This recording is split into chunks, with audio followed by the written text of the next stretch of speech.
Bismillahirrahmanirrahim. Assalamualaikum warahmatullahi wabarakatuh. Selamat malam, salam sejahtera buat kita semua. Yang kami hormati saudara-saudaraku peserta diklat online.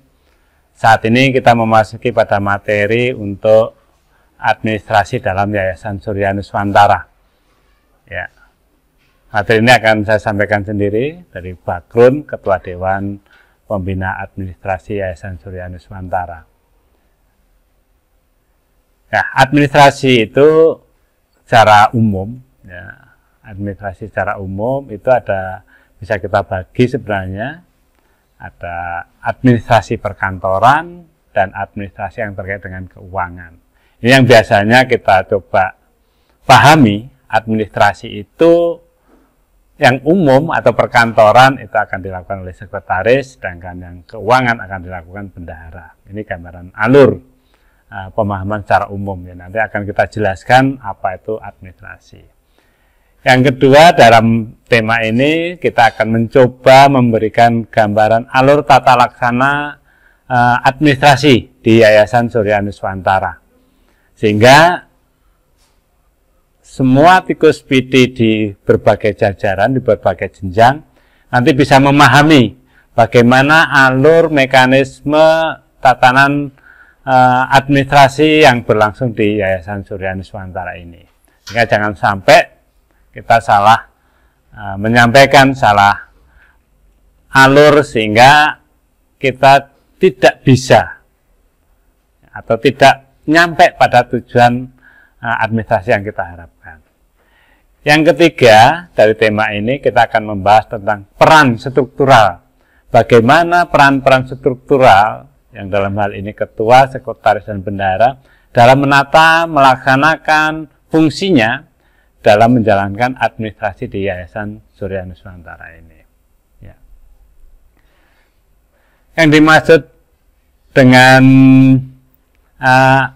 administrasi sebenarnya semua aktivitas mencatat, mendokumentasikan, dan segala macam ini sudah masuk kategori administrasi.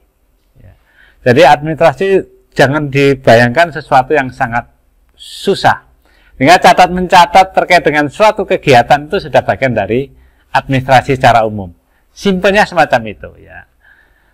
Dengan administrasi perkantoran atau lebih dikenal dengan data. Sehingga kalau administrasi perkantoran ini terkait dengan data.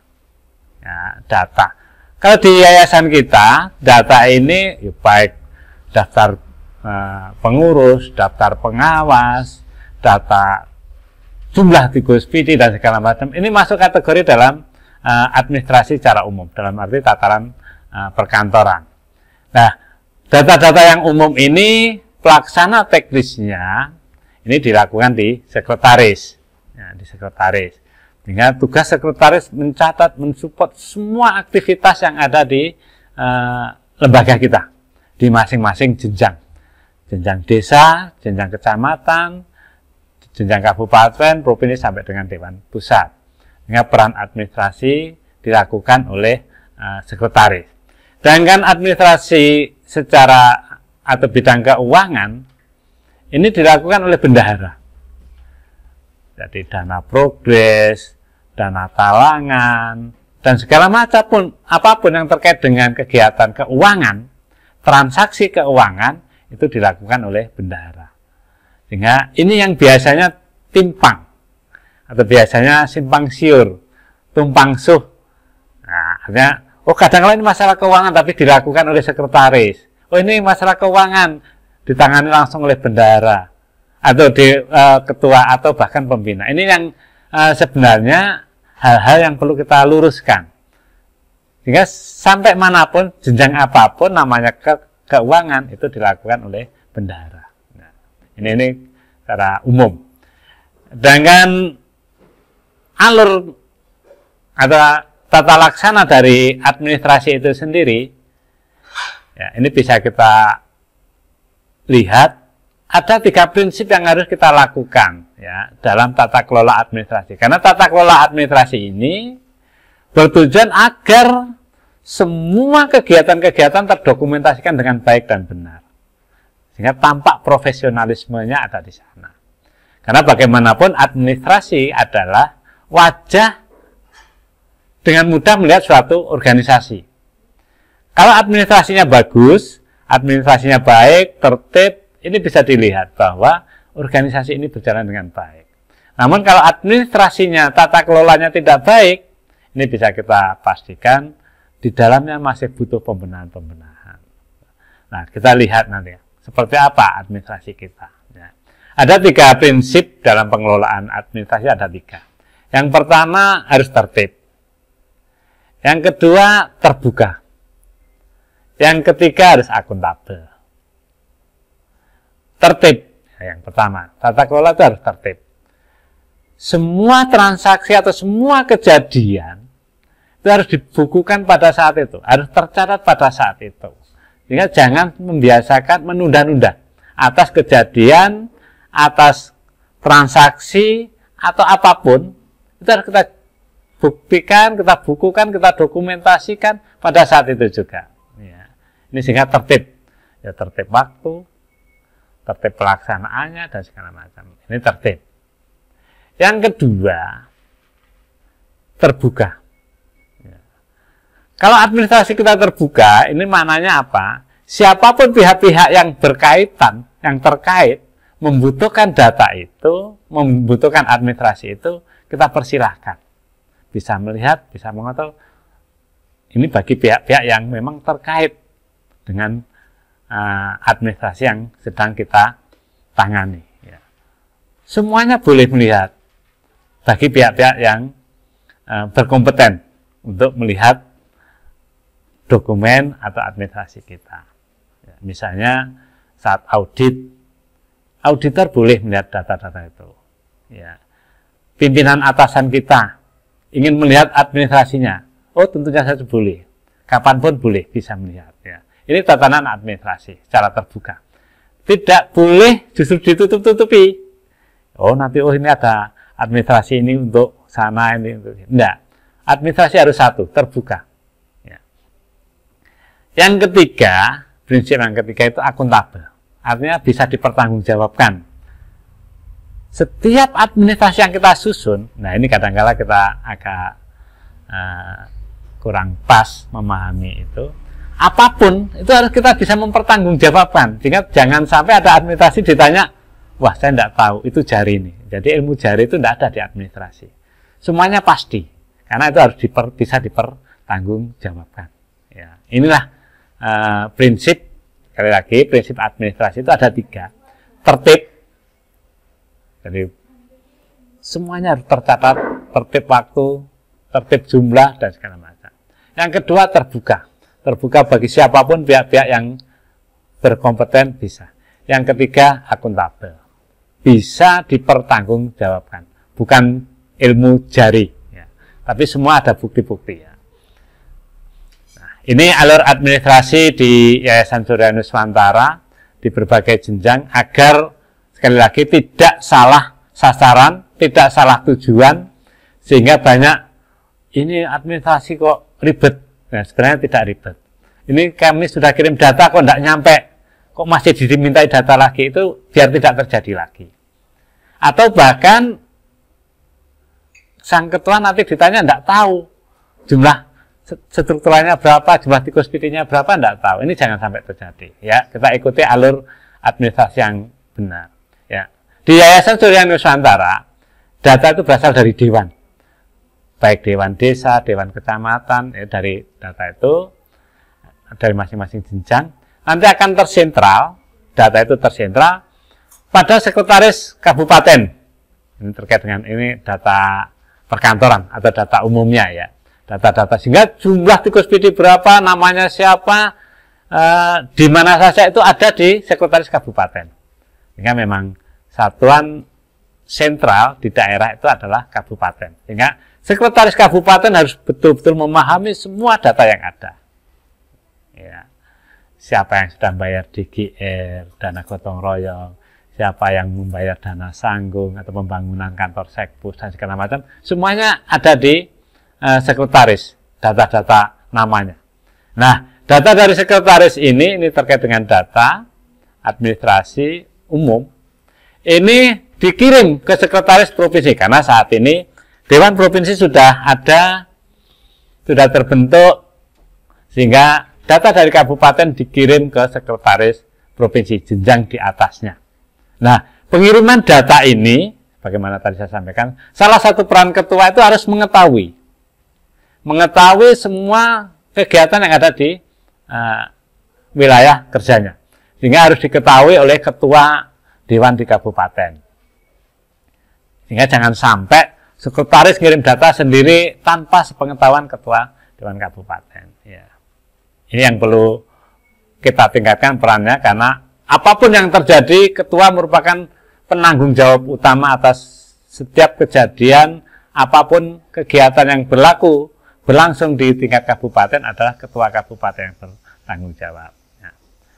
Nah, dari sana sekretaris kabupaten juga memberikan tembusan sifatnya ke pembina wilayah atau wilker.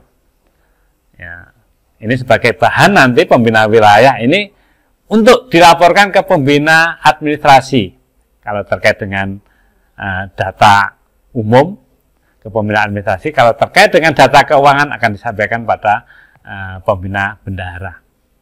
Ini yang jalur dari pembina, yang sifatnya dari tembusan ke pembina wilayah diteruskan ke pembina administrasi atau pembina bendahara. Tergantung administrasi yang berlangsung apa, keuangan atau memang data umum gitu ya. Ini kita pilih di sana. Sedangkan dari yang masuk ke sekretaris provinsi ini akan diolah, dikirim. Kalau di provinsi karena terdiri dari beberapa kabupaten, tentunya di sana akan dilakukan kompilasi atau penggabungan, dilakukan perekapan. Di Jawa Timur otomatis merekap data dari kabupaten-kabupaten yang ada di Jawa Timur. Di Jawa Tengah juga merekap data-data yang ada di kota kabupaten dari provinsi Jawa Tengah. Begitu juga DIY dan provinsi-provinsi lain. Nah, dari sekretaris provinsi ini data dikirim ke sekretariat pusat. Nah, ini juga tentunya harus diketahui oleh ketua Dewan Provinsi. Jangan sampai ketua Dewan Provinsi ditanya tidak tahu. Wah, saya tidak merasa ngirim, tidak merasa tanda tangan, jangan sampai. Sehingga setiap administrasi apapun ini harus diketahui oleh ketua Dewan jenjang tersebut. Nah, dari Sekpus inilah sekretariat atau yang ditangani oleh Sekum, sekretaris umum, ini terkait dengan data atau kebendum terkait dengan dana nanti itu akan dilaporkan ke pembina admin atau pembina bendahara sesuai dengan administrasi yang berjalan. Nah, hal ini juga agar tidak terjadi lepas kontrol, semuanya harus diketahui oleh ketua umumnya atau ketua pengurus pusat atau ketua pengawas pusat. Nah, ini nanti untuk kontrol agar semua data itu juga terkontrol, terkendali oleh ketua umum atau ketua pengurus pusat ataupun ketua pengawas pusat, sehingga muara atau akhir dari data itu ada di pembina administrasi rekapnya atau di pembina bendahara terkait dengan keuangan. Karena dari sinilah nanti administrasi ini akan kita teruskan baru langsung ke ketua umum Dewan Pembina atau pemilik. Nah, ini secara umum alur administrasi yang ada di Yayasan Surya Nuswantara. Sehingga jangan sampai kita jalan pintas ya. Atau bahkan kadang-kala pembina membawakan dana dari daerah langsung dibawa pembina langsung setor. Jangan.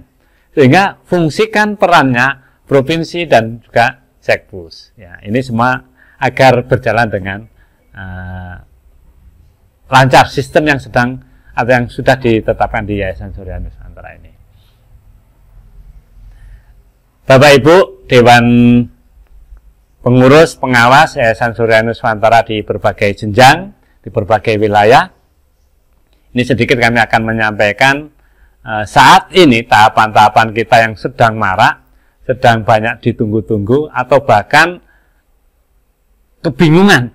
Ya, justru kebingungan karena kemarin caranya tidak gini, caranya tidak gini. Nah, ini kita akan sampaikan alur pembuatan SK. Baik itu SK kolektif, SK personal, dan segala macam. Ya. SK-SK yang ada di Yayasan Surya Nusantara ini. Data Dewan terverifikasi dari daerah. Ya, sehingga tetap tadi saya sampaikan bahwa muara dari setiap kegiatan itu nanti ke pembina admin. Sedangkan sentral kegiatan di bawah ada di tingkat kabupaten. Ya. Sehingga data Dewan terverifikasi dari tingkat kecamatan, tingkat desa, ini nanti dikirim draft penataannya oleh sekretaris. Di sekretaris ini baru draft. Sekali lagi, berita acara itu menuangkan di sana adalah draft susunan pengurus atau draft susunan pengawas dari jenjang desa atau jenjang kabupaten atau kecamatan ya. Kalau yang kabupaten tentunya nanti yang tanda tangan di bawah itu bukan Dewan Kabupaten karena baru diajukan ya.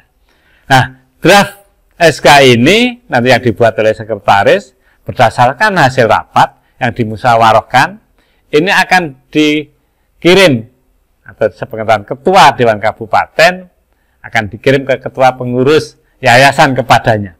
Karena apa? Yang berhak mengangkat dan memberhentikan ini pada prinsipnya adalah pembina. Tapi draft ini dikirim ke ketua pengurus dulu. Nah, untuk diolah sebagai perwakilan yang ada di Sekbus. Kepadanya ketua pengurus untuk kirim suratnya. Tapi untuk pengajuan SK-nya nanti pembina. Karena yang mengangkat dan memberhentikan struktural berdasarkan anggaran dasar kita itu Dewan Pembina. Sehingga siapapun tidak bisa mengangkat atau memberhentikan. Kalau ada, oh gue tak turunkan, gue tak hentikan, tak keluarkan, itu tidak bisa. Karena yang bisa mengangkat dan memberhentikan struktural itu adalah Dewan Pembina. Nah, memang di sana tidak disebutkan siapa yang mengangkat Dewan Pembina apa. Disebut hanya Dewan Pembina. Karena pembina merupakan perpanjangan tangan dari pemilik. Nah, ini yang salah satu tugas dari pembina. Nah, kembali ke materi awal bahwa ketua kabupaten ini akan mengirim draft penataan itu ke ketua pengurus yayasan.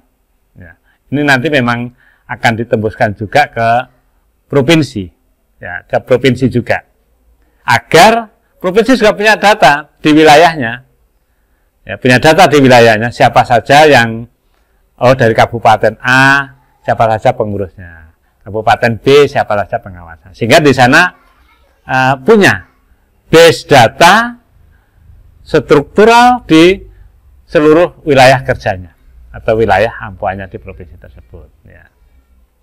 Nah, data dari ketua pengurus yayasan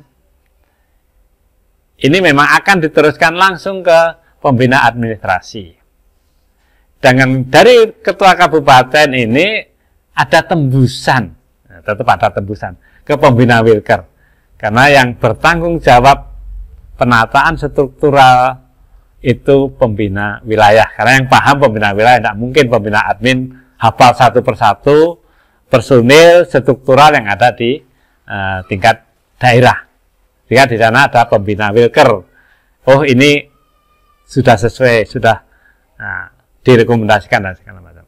Oh ini patut, ini tidak. Itu dari pembina Wilker. Sehingga peran pembina Wilker dalam menata administrasi di wilayah juga sangat penting. Karena yang tahu persis kondisi, karakter, person-person yang ada di daerah. Nggak mungkin pembina admin, meskipun ada pembina admin wilayah, ini turun satu-satu ke daerah, nggak mungkin paham. Karena keseharian yang harus ditangani juga cukup besar. Sehingga pembagian peran ini menjadi penting. Oh, yang merekomendasikan pembina Wilker dari jalur struktural yang paham betul. Karena kesehariannya berada di daerah kabupaten kota tersebut. Ya. Nah, ini dari pembina administrasi inilah nanti bermuara juga SK-SK itu dari pembina administrasi. Karena SK itu terkait dengan tatanan administrasi, surat menyurat itu masuk di pembina administrasi. Ya. Nah, dari sini nanti akan dikeluarkan balik. Nah, setelah semuanya dianggap layak, sudah sesuai, tidak ada masalah, akan dikembalikan. Di proses pembuatan SK, pembina admin akan kembali mengembalikan data itu melalui menugaskan pengerjaannya, karena Sekbus, ini perlu kita pahami secara bersama-sama, Sekbus itu adalah pelaksana tugas dari pembina. Ya. Pelaksana tugas dari pembina itu ada di Sekbus. Jadi Sekbus itu harus terus melakukan aktivitas-aktivitas secara keseluruhan yang ada di yayasan, mensupport apapun kondisinya demi perkembangan perjalanan yayasan. Ini Sekbus. Sehingga termasuk SK, ya ini pembina admin nanti, oh dirasa sudah semuanya oke, disetujui, dikirim lagi ke Sekbus. Ya, dikirim ke Sekbus, nah dari situlah nanti dibuatkan SK, tinggal pengajarnya apa, SK kolektif atau SK personal dan segala macam. Sehingga nanti tetap itu dikeluarkan setelah ditandatangani oleh Ketua Umum Dewan Pembina Yayasan Surya Nusantara. Ya. Mungkin itu hal-hal yang perlu kita terus lakukan dalam menata administrasi ini. Karena hanya ada satu yang perlu kita sampaikan. Sekali lagi, ayo kita tata administrasi kita. Persiapan-persiapan kita cukup panjang terkait dengan administrasi, ya, terkait dengan administrasi. Banyak hal yang perlu kita persiapkan dengan perjalanan kita saat ini, ya. Baik administrasi keuangan maupun administrasi umum. Dalam hal ini data, surat menyurat dan segala macam. Kita masih butuh persiapan-persiapan. Termasuk bagaimana SK kolektif saat ini yang perlu kita persiapkan. Banyak data dari daerah yang belum cukup memadai, artinya belum bisa kita proses karena masih ada data-data pendukung yang masih kurang. Ya. Mungkin itu yang perlu kami sampaikan, beberapa hal administrasi yang terkait dengan Yayasan Surya Nusantara. Terima kasih. Wassalamualaikum warahmatullahi wabarakatuh. Salam Surya Nusantara.